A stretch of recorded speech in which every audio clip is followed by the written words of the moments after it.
Hey guys, welcome to our video. Today we're going to be looking at Enneagram Type 5's, the Observer, the Investigator, and we're going to be looking at a little portion of this book called The Enneagram Made Easy, where there's a page about what I like about being a 5 and what I hate about being a 5. So if you are a 5 or you know somebody that's a 5, maybe in your life or in your family, maybe you're dating somebody that's a 5 and you're like, they're so mysterious, I'm trying to figure them out.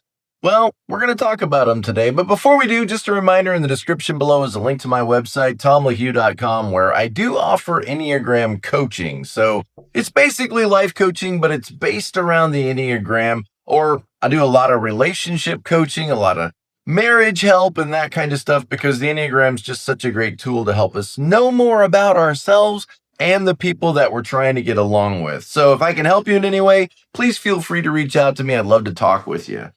Also, a lot of courses. I got a Mastering Enneagram Coaching live Zoom course coming up, and I'd love for you to be a part of it if you're interested in this kind of thing. So let's just look at this page here and talk about it, maybe laugh a little bit about it. If you know 5's, then you know Enneagram 5's, they march to the beat of their own drum. They're interested in what they're interested in, and they may not really care much about what you think about it. So they kind of are just a little bit different, but they're not trying to be different. They just like what they like and are interested in what they're interested in. And they often talk about like not having a battery to be able to deal with a lot of things outside themselves. They like to go in their inner world. They like to understand and observe things, and often have very strong boundaries that, don't let them be taken advantage of. We'll say it that way. All right, so what do I like about being a 5? Well, in the book it says the very first thing is, I like standing back and viewing life objectively. Standing back and viewing life objectively. So there's an emphasis on facts and data and information, on logic and reason. And it may frustrate you if you're a 5 when other people don't put as much emphasis on data and facts and logic and reasons and look at what the evidence suggests. There's a lot of ways of knowing things. And no, we don't just know things based on research, data, facts, and information. We also kind of like intuitively know things or emotionally know things. And sometimes people won't necessarily make logical decisions because those decisions aren't based just on reason and logic. They're also based on, how is this going to make people feel around me? So they may be very careful to be diplomatic and sensitive. And that can be frustrating to a 5. Like, it's obvious that the data shows. It's obvious that all the research shows. Why wouldn't you go with what the research and the data shows? Well, because there's a lot of factors that make up what we believe and what we think. And just because, there's evidence could be skewed. Evidence could be perverted in some way. And, like that 6 right next to you who would say, well, who formulated this evidence? We all just have evidence, but the meaning that we give that evidence is oftentimes subjective. And 5's, I think, could get frustrated with that, because they want to make decisions based on logic, reason, evidence, and not let their intuition overwhelm, or their emotions let that overwhelm what the obvious facts and data and logic say. So that's all my point is. It's one of the things that 5's like about themselves is that they see themselves as people who make logical decisions based on facts and evidence. Again, the 6 wing right next to you is like, well, who funded that research? Who funded that evidence? What lens are you looking at? We all have a worldview, right? We all have a way in which we see the world. And, it can be very arrogant to believe that, well, my way is the right way or the only logical way.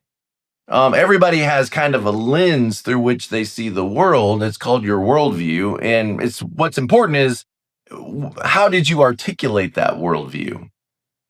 But you do have a worldview. And of course, I think 5's would want to believe that I don't really have a worldview. I just see things the way they actually are. Okay. All right. And, that's the way everybody believes, I think. Okay. And just maybe a little more important for you as a 5 to feel like that than it is for other types. Other types might think, well, I know it may not be logical, but it's still what I believe. I know I may not have all the answers, and I know that the evidence may contradict in some ways what I believe about something, but I still choose to believe that based on a lot of other reasons. And I think that could be very frustrating to a 5 because it sounds like the other person is just believing whatever they want based on whatever they want. Okay, all right, so let's move on to the next. Let's just pause there for a second because the thought does, I'm a 7, so stuff just pops up in my mind and I don't always know whether to go with it or not, but I think this is why 5s, to me, I'm a church person, right? So I'm a pastor. I work in churches all my life. And to me, it seems like 5s are either on one end of the spectrum or the other. And be careful with that word spectrum. I don't mean that, but one end of the spectrum in that they tend to be the apologists for the church. I mean, they tend to be the people that are ready to give a defense. They're ready to reason, argue, and logically defend the faith. But they also are on the other end of that as the atheist, that wants to argue and debate that there can't be a God. There can't be heaven or souls or spirits. It just seems like 5s will find themselves somewhere. I mean, we all do, but it just seems like 5s want to end up on one end or the other of that. So they're either, iconoclast. That's one of the word for a 5. Iconoclast is tell me what you believe. I'll show you where you're wrong. Tell me what you believe and let me unravel that. Debate, argue, reason. Very ENTP or INTP often in their Myers-Briggs. And you're like, what's Myers-Briggs? It's a whole nother. Let's move on. Okay, so next is coming to a thorough understanding, perceiving cause and effect. So scientists, I think the INTP on Myers-Briggs is called literally the scientist. And I'm not saying if you're a 5, you're going to be an ENTP or an INTP. You could be you could be a lot of things, obviously, but I think that idea of perceiving cause and effects, trying to be objective and rational. My wife and I, we're going back and we're watching all the CSI shows because we never watched them in the 2000s, early 2000s. And the original CSI that's based out of Las Vegas, the main manager of that office, Gil Grissom, I think is his name, a 5. In my opinion, 100% a 5. And just that logic and reason and trying to follow the evidence to its natural conclusions without making biases and assumptions. I mean, we can't help but make biases and assumptions. We all do it, but it's just that emphasis on trying to see things the way they actually are and letting logic and reason move you wherever the information moves you.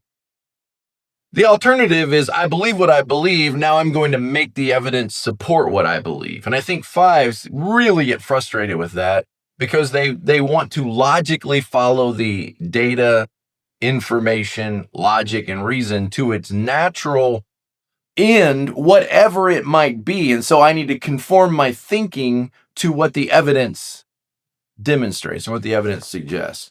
So one of the things that 5s like about themselves is I like coming to a thorough understanding of something based on logic, reason, facts, data, and information. And I think to contrast that, I love learning. I love information. In fact, on my Clifton Strengths Finders, which I would suggest all of you take the test. Your top 5 strengths are what's really important. But I know in my top 5 strengths, input and learning were 2 of the top 5. So I love information. The problem is sometimes I might feel like, okay, I feel like I've mastered this. I feel like I understand it. And now I might get bored with it. I might lose interest in it because it doesn't feel stimulating, because there's 7ness right there. I want to be stimulated with information. I want to be stimulated with activities. That ADHD stuff that I have, that a lot of 7s have, I could get frustrated if I feel like I know it all or I'm around a know-it-all. And honestly, a lot of you 5s kind of seem like know-it-alls. A lot of 1s. I'm not just picking on 5s. A lot of 1s seem like know-it-alls, especially the social ones. Social 1s, social 5s, often a little bit of a know-it-all. And the crazy thing is you often do. I could ask you a question about chimpanzees and you could talk for an hour. I could ask you questions about why are the lines the way they are on the interstate, and you could talk for an hour. I could ask you a question about oatmeal versus rice, and you could probably talk on that subject for an hour because I don't know what it is. You guys like put it in your brain, lock it in. The rest of us were listening, but I don't know. I just offloaded all that stuff from school or whatever. It just kind of dissipated. But it seems like fives, maybe that's that fear in fives, that fear of losing that information or that fear of being thought of as a dummy. At the core, the fear of a five is of being seen as incompetent in their information or knowledge, not being prepared in the facts or data, and being basically just laughed at and seen as a dummy. That could keep you from moving forward and taking action, which it often does. It could keep you from actually stepping up to the plate and challenging people with your information, insights. Okay. Tom, you're getting a little excited here. Well, I'm an enthusiast. That's what happens. Okay, my sense of integrity. Something fives like about themselves is my sense of integrity. Don't worry, we're going to get to the list of what fives don't like. Because the title of the video is like what fives hate about being a five. And we're going to get to that. This is the good stuff first. First the sugar, then the medicine, right? First the good, then the bad. So fives like their sense of integrity. Now, that's not the same thing as a one, like I'm doing the right thing. It's more like I'm complying with the way things actually are, the observable data. So my sense of integrity, I do what I think is right, not being influenced by social pressure.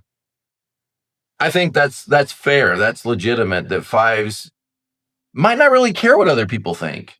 I like what I like. I believe what I believe. I'm interested in what I'm interested in. I wish people weren't trying to influence me. I wish they weren't. I want to wake up in the morning. I want to wear a kilt. I wish I could wear a kilt and a tuxedo vest. I want to wear a kilt and a tuxedo vest and maybe a knight's helmet. I wish I could just wake up and wear that, whatever I wanted. But other people, in order to fit in society, you have to follow these goofy rules that are all made up. It's all arbitrary. If we lived in the 1700s right now, I'd be wearing a tri-corner hat, carrying a musket. Anyway, but I can't do that because I live in this society that has all these dumb, arbitrary rules in it. So I think fives, they like the fact that they have this integrity of being who they are. They're not trying to play to the crowd, win the people over. They're not trying to become something else in order to get people's. That's not who they are. It's very simple, really. I'm just myself. If I look different, it's probably because I'm different. I'm not trying to be different. I'm not trying to find worth and value by being significant, by standing out, by being different. I just like what I like. I like kilts, so I'm going to wear a kilt while I surf. Okay, next. Not being caught up in material possessions and status. Fives, threes, ones, they're all in this group together. By the way, whenever you see one of those groups, it's always a withdrawn, assertive, and compliant type. It's just weird how it works. But fives, a competency type, but not caring so much about the status. Now, they might like the title professor, doctor, that kind of thing. Scientist. They might like those titles that indicate that they are knowledgeable, that they are trained, that they are experts. I'm sure they would love those titles, but not caring so much about the social ramifications as much as getting lost in the information, lost in their work. And minimalistic. I think minimalistic is a good word, not getting caught up in material possessions. Seems like fives are either hoarders, again, on a spectrum somewhere between hoarders and minimalist. And probably most of them are more toward the minimalist side of things. Not wanting to need a lot of stuff, wanting to be self-reliant, wanting to be independent, not wanting to be obligated to others. And when you need a lot of stuff and you need a lot of nurturing, for example, nurture me. When you need a lot of nurturing, then that immediately obligates you to people, something that twos understand. And fives tend to resist. I don't want to have to need other people. I want to be an island unto myself. We can have trade negotiations, but I don't want you to be dependent on me because I don't want that kind of obligatory, transactional kind of reciprocating relationship. Why can't you just be you and I be me and we just, live like that. Okay. Having a calm or being calm in a crisis. Being calm in a crisis. Something fives like about themselves being calm in a crisis. I would say, yeah, maybe another word you could use is unaffected. It's like, it's not my problem. I don't want to give focus of attention to that. I don't want to give energy to that, so I'm not going to. So being unaffected in a crisis, being matter of fact, not giving into the emotional spiraling. I've seen my son who's had some health problems. He's a 5. I've seen him in middle of health crisis, just kind of remaining calm and unaffected, neutral, trying to be objective, listening to what the doctors say. And, while parents are going crazy, he's kind of just remaining calm, which can be great in a conflict, for example. 9s and 5s, when you're having a lot of conflict in your world, bring a lot of 9s and 5s into there, right? Because 9s, they tend to want to calm things down and get people to listen to each other, and 5s tend to want to bottom line everything and resolve it without feeling all the emotional stuff. They're able to filter through all the feelings and all the emotions to get to the actual solution, the solvable part of the problem. Okay, so that's kind of like the good list, right? So what do 5s not like about themselves? What bothers them about themselves, according to them? Well, number 1 is being slow to put my knowledge and insights out into the world. Yeah, okay. So 5s are a little bit like submarines, right? The periscope's up observing everything, but they're kind of detached, unaffected, not available, beneath the surface where the deep things lie, right? And so it can be difficult sometimes for 5s who have all this information and knowledge to actually step up and start the dang business, right? You got courses that you're taking in all this information, network marketing, guerrilla marketing, and you know how to run this business. You know all the ins and outs. You've got courses behind you that you've gone through on how to start a business, but you don't seem to be able to get the business started. It's like delay, and then a year, and then 2 years, and then 3 years go by, and you've not made any profit, but it's all like in your head. Like actually just jumping out there and doing it. Actually like, okay, well, we're going to start and we're going to learn as we go. One of the best things you can do is just jump from the pier onto the boat. Even if you don't make it, you got one arm on the boat, you're hanging off the side, your face is bloody, your chest is bruised. Climb up somehow and just figure it out as you go. That's a very 7 way of starting things. Just go for it. Just jump out there, start moving forward, start taking action. But for 5s, they're as part of being an observer. Observer's not the same thing as doer. So there's a dark side to that, right? And it probably frustrates you that, like going to the party and seeing that beautiful girl, but then not having the courage or whatever to go up and talk to them, initiating conversation. And you're like, well, I've done it before and it backfired and I got hurt. Okay, well, that happened to all of us. Maybe the rest of us, maybe it affected us differently. But being able to know when I know enough that I need to take action. Do you know when you know enough that you need to make a decision? Do you know when you know enough that you need to take action? You just got to leap for it. It's that 5 line to 8, that 5 withdrawn, becoming more assertive, which is a good thing. Stepping out, challenging, taking action, challenging yourself. So that's one of the first things, is that inaction of the observer and not showing up as the doer or the action taker. Okay. Number next is feeling bad when I act defensive or like a know-it-all. Yeah, that's probably going to happen, right? You might be a withdrawn and assertive type and hard to be compliant.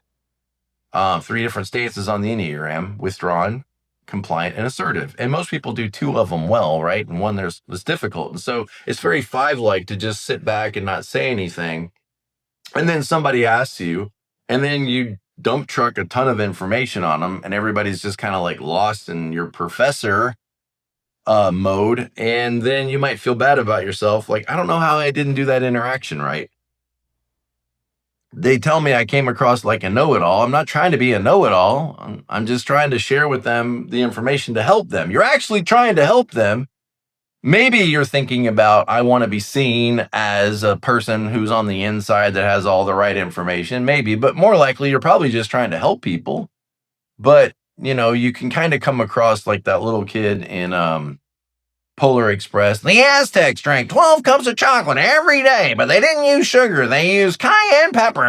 Kind of, you could come across like that if you're not careful. And what does that do? People kind of turn away from it. And yeah, they know you have a lot of information, but they're not interested because it just like is a dump truck of stuff that may not even relate to what they even asked you. And so after that exchange happens, you feel like people should be like, wow, that was amazing, Professor Sam. Please tell us more. But they don't respond to that. They don't respond like that. They respond in a very different way. And that could leave you scratching your head like, what happened there? Why did that go wrong? Why does that not feel, like I didn't feel like I got any appreciation there? I feel like I was annoying to people. Maybe I just won't say anything next time. Okay, next is being pressured to be with people when I don't want to be. So you guys are the ones walking around Disney with the shirts like, be thankful I showed up. I didn't want to be here. I left my video games for this. Sarcasm is my gift. I think that's a lot of very kind of 5 humor. Like, I'm sorry I was late. I didn't even want to be here. I got a great plan for tonight. Not you. I'm staying home by myself. I'm going to read a book. I'm going to watch, whatever I want to watch on TV.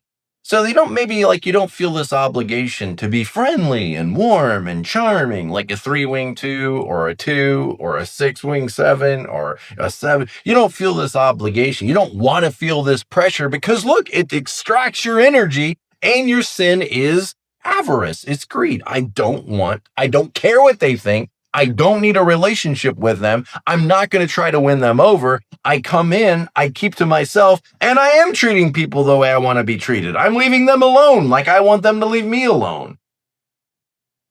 And that can be hard for the people around you in your life to know how to read that, to know how to, and there'll be some forwards like, oh, he's so mysterious. I'm like, he's not that mysterious. He's so mysterious. He's just so different. I'm like, well, yeah, he's different. All right.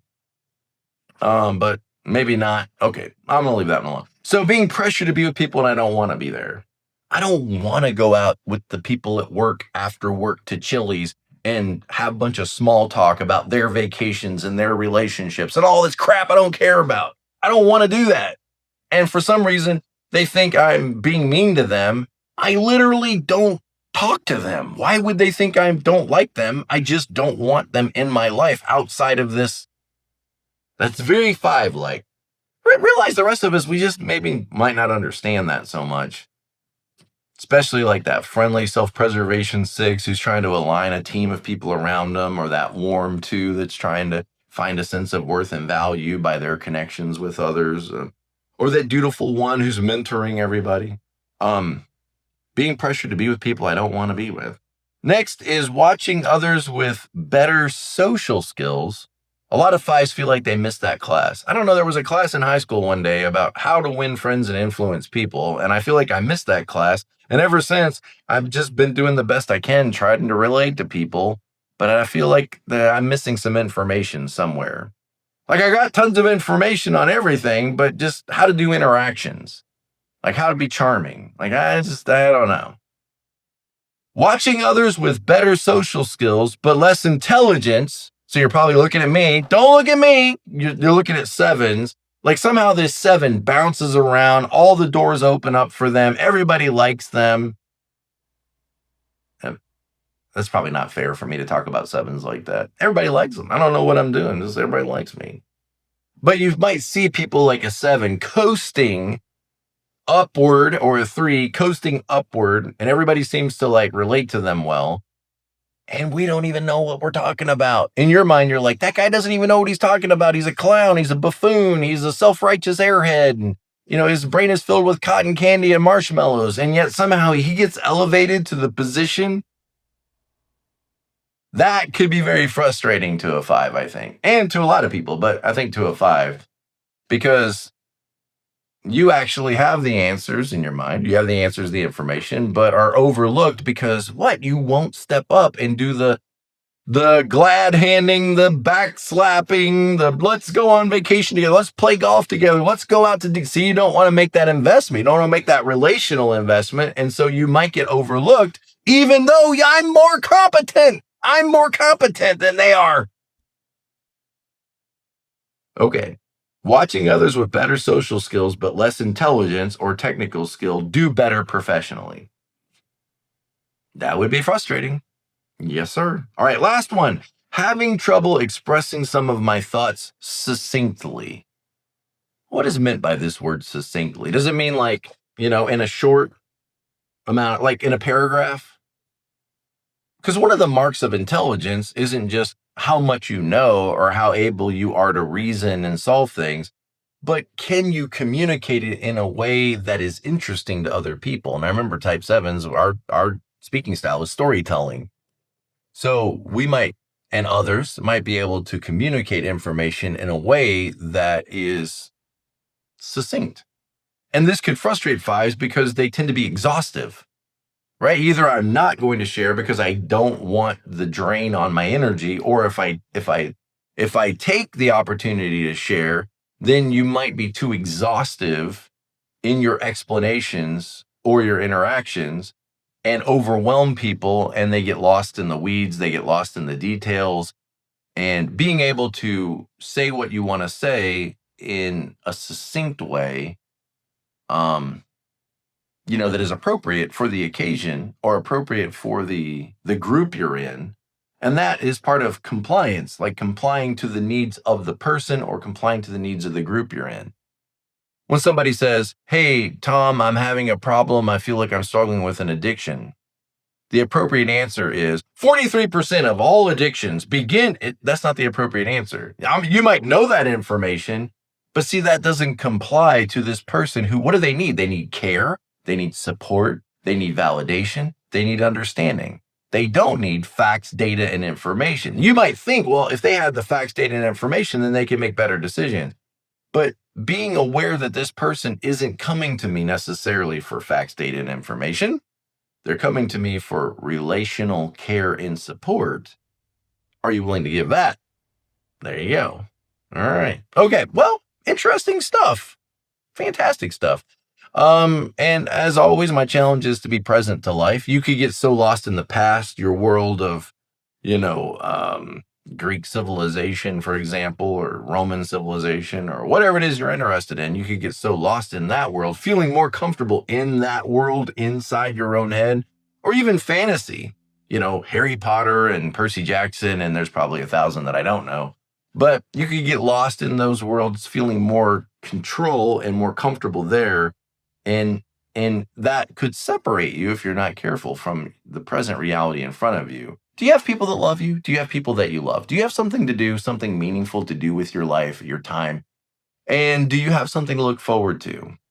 If you have all three of those things, you're probably doing really well. If you're missing one, you're going to feel discouraged. If you're missing two, you probably feel like you're in despair. And you may be saying, what were those again? Something to do, something to love, someone to love, and something to look forward to. And I'll see you next time. Be present to life.